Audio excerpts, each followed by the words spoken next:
రాష్ట్ర ఆర్థిక పరిస్థితిపై ఇవాళ ఇవ్వాలే అసెంబ్లీలో ప్రజెంటేషన్ గత ప్రభుత్వం చేసిన అప్పులు చేపట్టిన ప్రాజెక్టులు వాటి ఖర్చులను వివరించున్న సీఎం రేవంత్ రెడ్డి. రైట్ గా ఇవాళ అసెంబ్లీ సెషన్స్ ఎట్టి పరిస్థితుల్లో మిస్ కాకురి ప్రజలారా.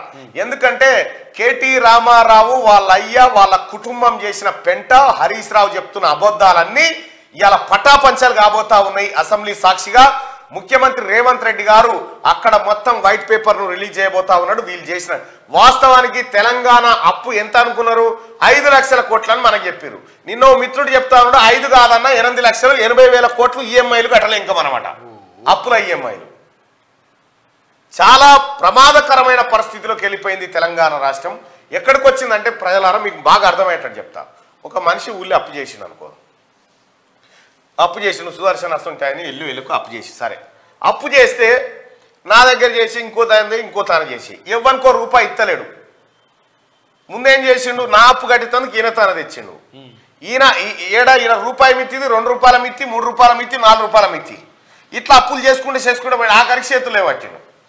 చేతులు లేవాడితే ఇప్పుడు ఎవడన్నా అప్పిస్తుండొచ్చినా ఎవడిగాడు? సేమ్ తెలంగాణ రాష్ట్రం పరిస్థితి గిడికే తెచ్చిండు. అప్పులకు మిత్తి పైసలు కట్టినందుకు అప్పు చేసుకొచ్చిండు కేసీఆర్. ఇగో ఈ రకంగా తెలంగాణ రాష్ట్రాన్ని సర్వనాశనం చేశారు. సర్వనాశనం అయిపోయింది తెలంగాణ రాష్ట్రం. ఇవాళ లెక్కలు చూడుర్రి. ఇవాళ ముఖ్యమంత్రి రేవంత్ రెడ్డి గారు చెప్పేటువంటి లెక్కలు, వాటి కథ మీరు చూడుర్రి. కళ్ళు బైర్లు కమ్మి ఇన్ని రోజులు తీన్మార్ మల్లన చెప్పిన దానికంటే ఎక్కువ మీకు అర్థమైపోతుంది మొత్తం ఈ పిక్చర్ అంతా. రాష్ట్ర ఆర్థిక పరిస్థితిపై నేడు అసెంబ్లీలో ప్రెజెంటేషన్. గత ప్రభుత్వం చేసిన అప్పులు, చేపట్టిన ప్రాజెక్టులు, వాటి ఖర్చులను వివరించనున్న సీఎం రేవంత్ రెడ్డి. తప్పకుండా చూడండి ప్రజలారా.